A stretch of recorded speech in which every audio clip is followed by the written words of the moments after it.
Oi, galera, tudo bem? Como é que tá? Então, espero que vocês estejam aí no isolamento social de cada um, tá? Vivendo essa mudança na história que nós estamos vivendo. De acordo com os profissionais da educação, da saúde, estamos vivendo uma mudança, né, na história. Mas lembrando aí que a história teve várias epidemias, né, desde o século XIII, a gente tem registrado diversas, né? Peste negra, nós temos a gripe espanhola, que não foi na Espanha, foi no Kansas, né? Vá pensar nisso aí. E diversas, hoje nós temos a gripe, já tivemos a gripe aviária, né? Enfim, o fato é que nós vamos sobreviver e eu quero que você sobreviva até o fim desse vídeo, né? Vamos entender um pouquinho sobre sociologia jurídica e a sua importância? Então, te aguardo aí, fica aqui no meu vídeo.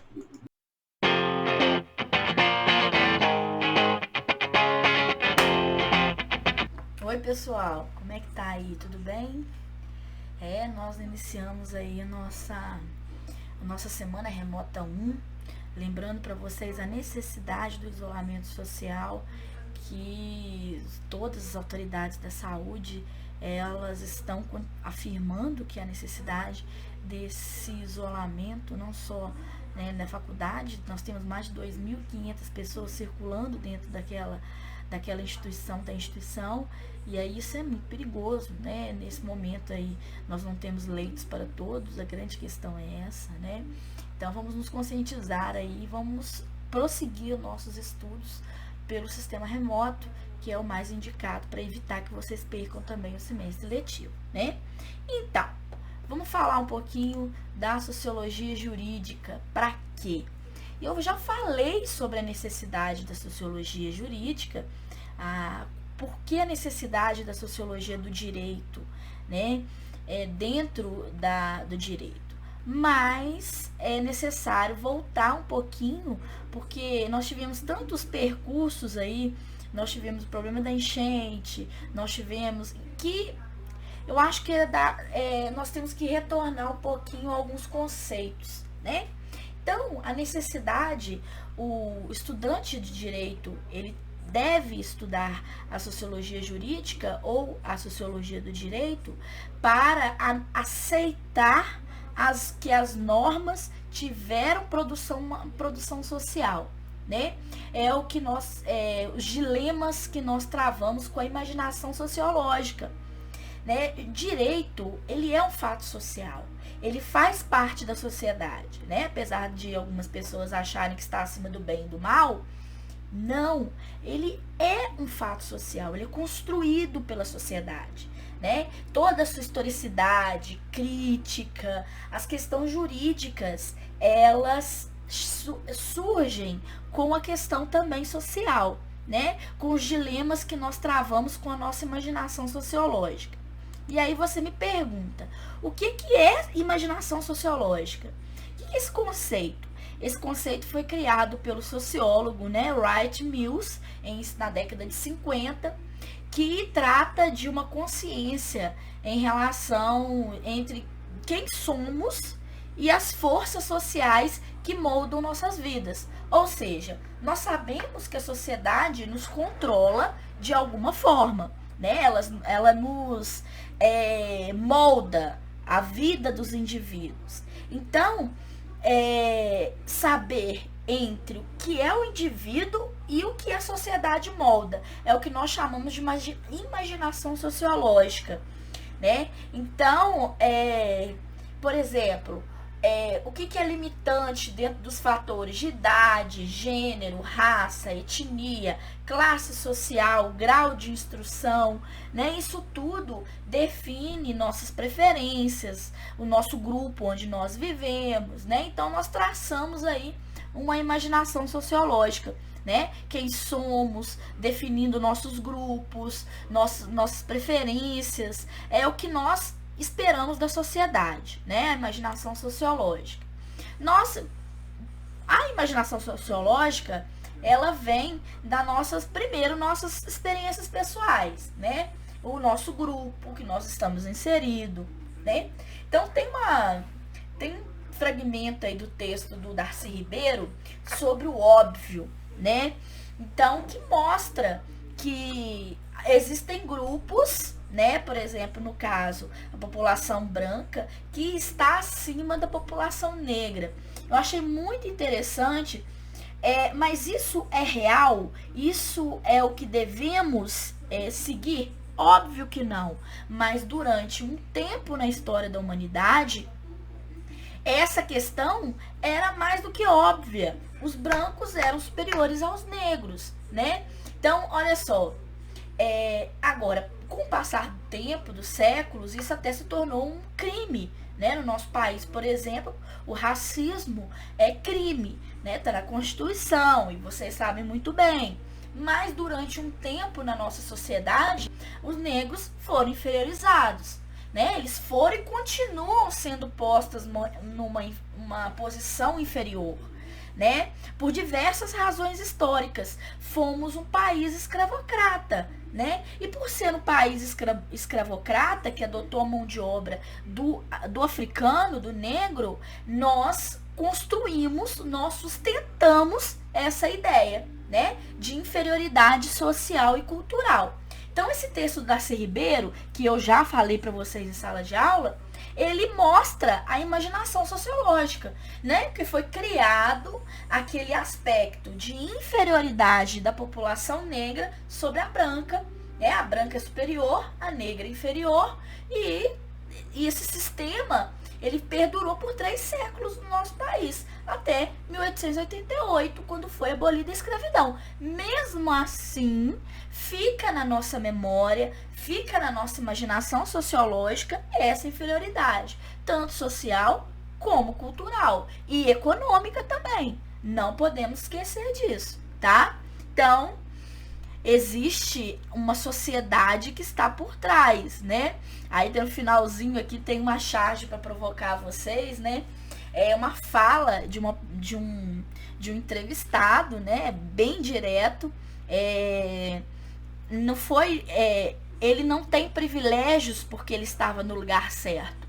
Ele é da raça certa, ele é da religião certa, ele é do sexo certo, ele é da classe certa, ele tem o sotaque certo, ele veste as roupas certas, ele frequentou as escolas certas.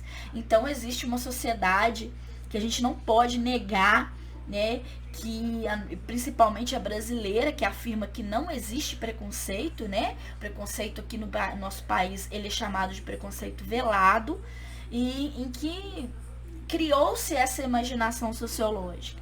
Então, o direito, a sociologia jurídica, ela está nesse caldo aí. Mas antes da gente entender o que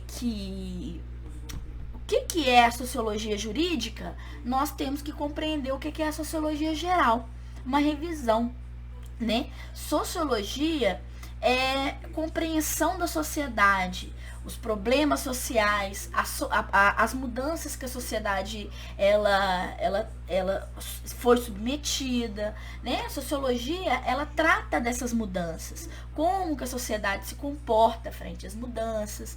É uma ciência, né, que que se tornou no século XIX uma disciplina acadêmica que entende o homem no seu aspecto social, né? Seus padrões, como ele se socializa. Então, esse é o papel da sociologia hoje enquanto disciplina, tá?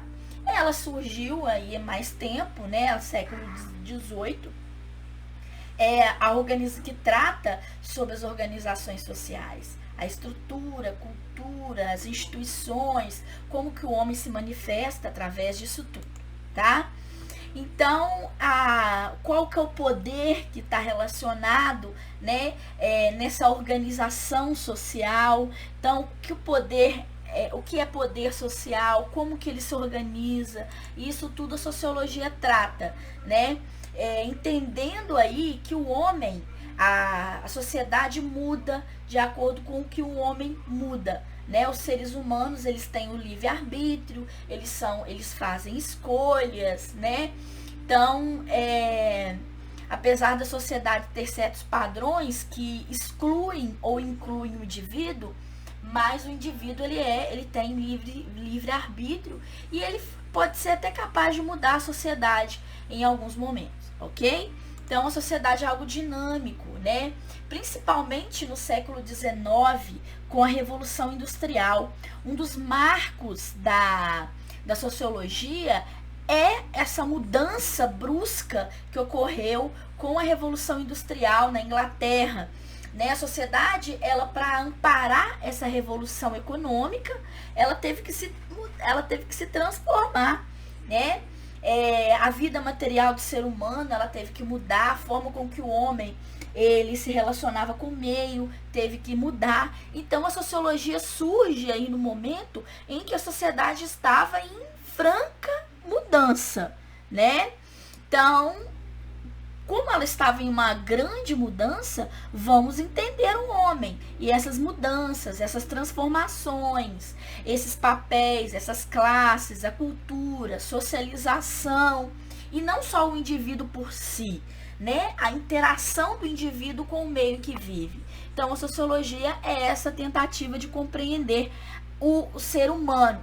Então, você tem os precursores da sociologia, Saint-Simon, no século XVIII, né, que viveu o início da Revolução Francesa, outra mudança, mas dessa vez uma mudança política dentro do sistema, né, é a transição do ancien régime e a ascensão de uma burguesia, que depois vai ser uma burguesia industrial, que vai fazer a Revolução Industrial, né, que é um momento onde as monarquias absolutistas, elas estavam entrando em declínio, né?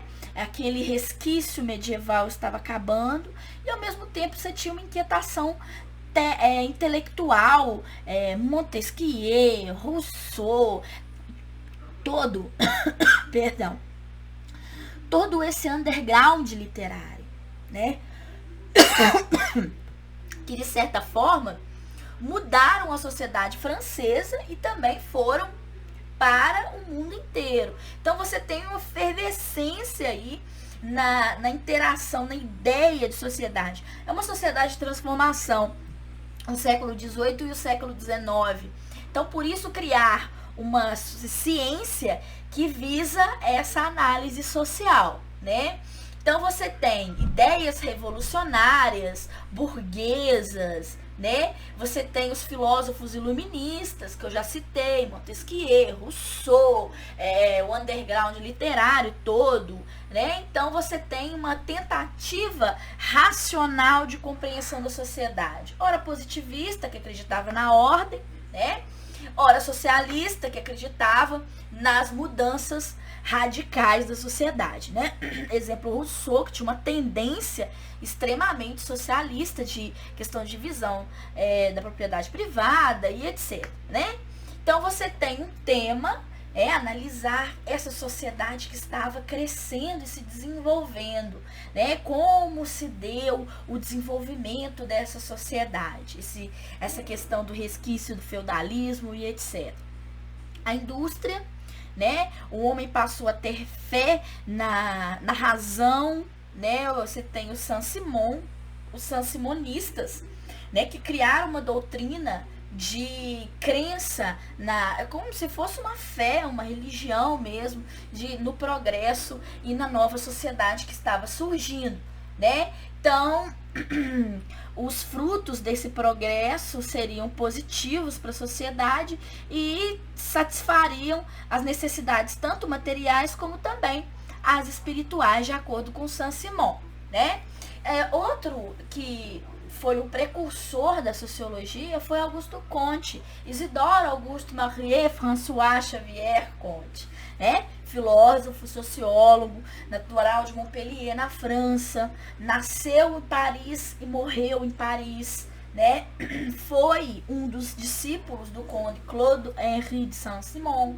Então ele traz essas ideias, né, mas afasta um pouquinho aquela questão religiosa, fervorosa do Saint-Simon em acreditar no progresso. Ele é mais racional, ele traz um método da sociologia que ele chama de positivismo, né, estudos estatísticos sobre a dinâmica social, né? Onde ele fala tendo o amor como princípio, a ordem como base e o progresso como fim. A nossa bandeira, ela não é vermelha, eu sei que não é, tá? Muito obrigada por falar. A nossa bandeira, na verdade, que eu queria dizer é o seguinte: a nossa bandeira, ela trata sobre o positivismo, né? Ordem e progresso. Para haver progresso tem que ter ordem. Então, esse é um termo do positivismo cunhado por Augusto Comte, que acreditava que o progresso, que tudo na sociedade acontecendo de acordo, né, com a ordem social. Ele acreditava muito nessa vamos manter a ordem. O que os militares também acreditam no país, né? Os militares no Brasil, eles são extremamente legalistas, né? Graças a Deus, não teríamos outra ditadura aí. Vou ficar calada. Então, assim, e eles acreditam muito na ordem como base social. Então, esse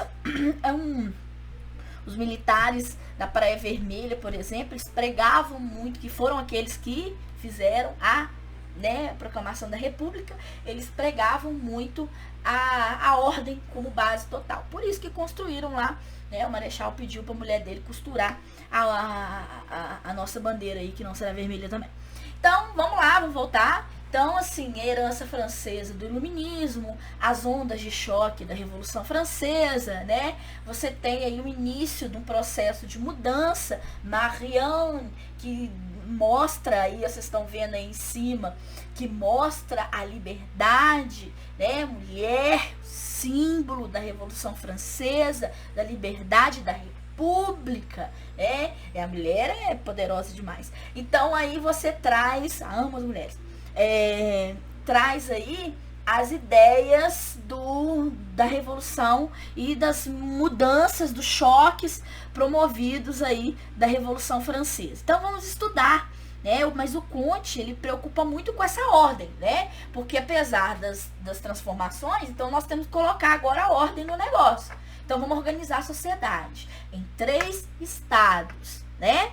Então, 3 estados que ele chama de teológico, que é o espírito religioso, né? Sociedades antigas passaram por isso. O metafísico, entre a razão e a questão religiosa, e o estado positivo, que é o que a Europa vivia naquele período, que era de completa ordem e progresso, razão e etc. O que ele acreditava era nesse estado, né? O estado positivo. Para colocar ordem aí. O que eu falei, primeiro estado, eu me adianto muito, graças a Deus, que sou uma pessoa adiantada, né? Para depois falar de novo a mesma coisa. Primeiro estado, pensamento místico, o mundo é dominado pelo sobrenatural, esse é o primeiro estado, né? Baseado na religião, enfim. O segundo estado, ele está o sobrenatural, ele é o sobrenatural que aos poucos será substituído pelas leis da filosofia, né? Mas tá um pouco ainda com um pezinho aí na religião. Ele não sabe explicar pela razão, né? Ele ainda tem essa dificuldade. O terceiro estado é a ciência, né? O uso das leis científicas e etc. Então ele acredita que a sociedade, olha que organizadinha a sociedade positivista do Augusto Comte. Primeiro estado, segundo estado, terceiro estado, e é assim que a gente vai. Enfim, é uma organização social extremamente bem positivista, né? Uma coisa que eu amo de paixão, eu sou bem organizada, veja aqui meus livros como sou organizada. Então, é o seguinte, a sociologia, no espaço, no campo das ciências sociais, a sociologia jurídica, ou como vocês querem dizer, judiciária, ela vai analisar a sociedade também, né? Como o direito como constituinte da sociedade, o direito faz parte da sociedade e ele é construído no meio social, entendeu? Não é um caso sagrado aí, apesar de alguns aí do sistema jurídico acharem que são verdadeiros deuses do Olimpo. mas é a falei demais de novo, mas é a construção entre o social e o jurídico, que estão juntos, fazendo uma leitura sobre a sociedade e sobre o sistema jurídico. Então, essa é a concepção da Ana Lúcia Sabadell sobre o que é a sociologia jurídica, né? Enfim, muito tempo de direito e sociologia se ignoravam, assim como eu e Cauã Raymond, mas um dia a gente vai se encontrar. Então, assim, a sociologia durante muito tempo se ignoraram, se hostilizaram, né? Mas ao mesmo tempo, depois com Emily Durkheim, a sociologia foi se tornando uma ciência e elas vão ser felizes para sempre, como eu também e Cauã Raymond. Mas vocês têm que ver o seguinte, que é o direito. O direito são conjuntos de normas que organizam um grupo social, que disciplinam esses indivíduos, né? E para você disciplinar, você tem que ter o quê? Socialização, você tem que ter controle dos indivíduos. Daí tem a sociologia jurídica aí como um espaço, né? O direito, na disciplina que nós estamos seguindo, é um fato social, é uma função na sociedade, como diria nosso querido Emily Durkheim. Ela controla os indivíduos, ela faz com que os indivíduos eles vivam em sociedade sem rumo ao caos, né? Porque ele não vive aqui no Brasil, mas tudo bem. Então, assim, a sociologia jurídica, o uso do conhecimento sociológico pelos juristas, com maior frequência, traz implícita uma tentativa de redefinição da teoria dos ramos do direito. É uma aproximação muito maior com a sociedade e com o ordenamento social. É o que nós chamamos de uso alternativo do direito, que está no texto de vocês aqui, nessa semana remota que vocês vão discutir. Né, que já vem uma frente, principalmente nos Estados Unidos, que sai defendendo essa participação, esse uso do direito na sociedade, né, com interpretação da questão social, que é muito importante, com a utilização das ciências sociais dentro da área jurídica, né? E aí você vê a crítica do direito tradicional que aconteceu principalmente nos Estados Unidos, que eu acabei de falar, na década de 60, que faz uma reflexão muito séria sobre aquele positivismo jurídico, né, sobre o que está sendo ensinado para os alunos dentro da área jurídica e que volta o retorno daqueles, né, da questão social, né? Então isso diz respeito à área de sociologia jurídica e que nós vamos fazer essa discussão ao longo desse semestre, se Deus quiser, se o nosso querido maravilhoso Corona deixar também, né? Então vamos ser aí bem, por isso que eu falo com vocês de isolamento social, a humanidade já deu, gente, já aconteceu, né? Já deu a interação, a socialização, agora nós vamos isolar, né? Isso aí, muito bacana, é bom que a gente repensa várias coisas. Mas o fato é que a sociologia jurídica, ela traz aí um movimento para o direito e a sociedade, principalmente na década de 60. A década de 60 é movimentadíssima, não só nos Estados Unidos, como também no mundo inteiro. Um movimento feminista, todo mundo querendo rasgar sutiã. Então, assim, você tem também um movimento contra a questão tradicional do direito. Então é isso, né? Espero que vocês façam a leitura do texto, se dediquem aí, vou deixar o slide também para vocês analisarem, vou deixar uma pergunta, né, uma atividade para vocês entregarem até sexta-feira, vou fazer a correção, vai valer pontinho, não se esqueçam, e qualquer dúvida aí estamos à disposição de vocês, e eu dou um grande abraço, sintam-se abraçados, beijados de maneira virtual, e meu cumprimento vem do Oriente, né? É desse jeitinho aqui, assim, ó. Tchau pra vocês. Beijinhos. Virtuais apenas. Tchau.